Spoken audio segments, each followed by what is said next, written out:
Shqiptarët në Maqedoninë e Veriut po konsolidohen në dy forca politike, Vlen dhe BDI, tha një nga liderët e Vlenit, Bilal Kasami në Klik Plus.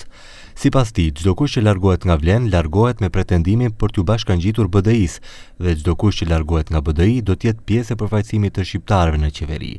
Duke folur për Ashën Arben Taravarit, e cila nuk është më në Vlen, por vazhdon të jetë në qeveri, Kasami ripërsëriti se nuk mundet edhe me BDI-n edhe në qeveri.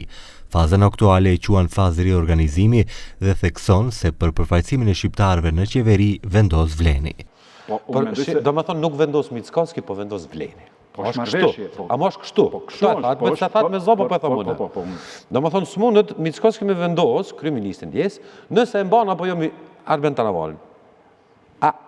Pytje pas pet shumë direkte. Unë mendoj se isha shumë i qartë. A mund me vendos? Unë pytja shumë i qartë. Për përfaqësimin e shqiptarëve. Nuk vendos në qeveri Kristian Mickoski. Vendos Vleni. Nuk vendos Kristian Mickoski. Po tash unë Po tash dëgjoni. Pyetja është shumë interesante e parashtruar dhe kërkon përgjigje të drejtë.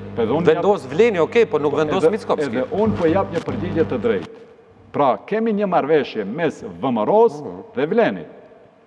VMRO-ja si përfaqësues e shumicës maqedonasve, Vleni si përfaqësues i shumicës së shqiptarëve. Po si ndryshojnë numrat e deputetëve në dy bloqe shqiptare, shumicë dhe opozit, nëse llogariten sipas metodës o me Vlenin o me BDI-n.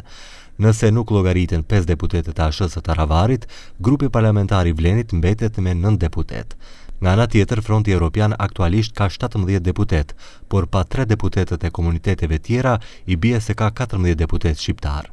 Nëse Ashëja Taravari del në opozit, do të nënkuptonte se 19 deputet shqiptar do të ishin opozit. Por nëse këtu llogariten edhe Menduthaçi i PD-s që ende vepron si opozitar, por edhe Fatmir Bytyqi i LSDM-s, del se gjithsej 21 deputet shqiptar janë në opozit e 9 në mazhorancë. Duke folur mbi këto matematika, Kasami me përgjigje. Aktualisht janë 9. Aktualisht janë 14. Ja, aktualisht janë 9 në Vlen. Aktualisht në qeveri deputet shqiptar janë 14. E tash e keni në rullafet, a i vjen kjo që Asha e rrinë qeveri dhe pa Vlen? Jo, po flas aktualisht. Aktualisht edhe unë e vëfoli. Në moment që do të ketë lëvizje nga pozicionet në qeveri, sigurisht që kur do hapet dera, dikush do dalë, dikush do hej. Duke folur më tej mbi këtë temë, Kasami po ashtu shpreh se për ta nuk janë me rëndësi numrat, por mandati që kanë marrë nga 107.000 votuesit për përfaqësuar shqiptarët. Siguroi se Vleni s'ka dhe s'do të ketë bashkëpunim me BDI-n dhe ekstremitetet e saj.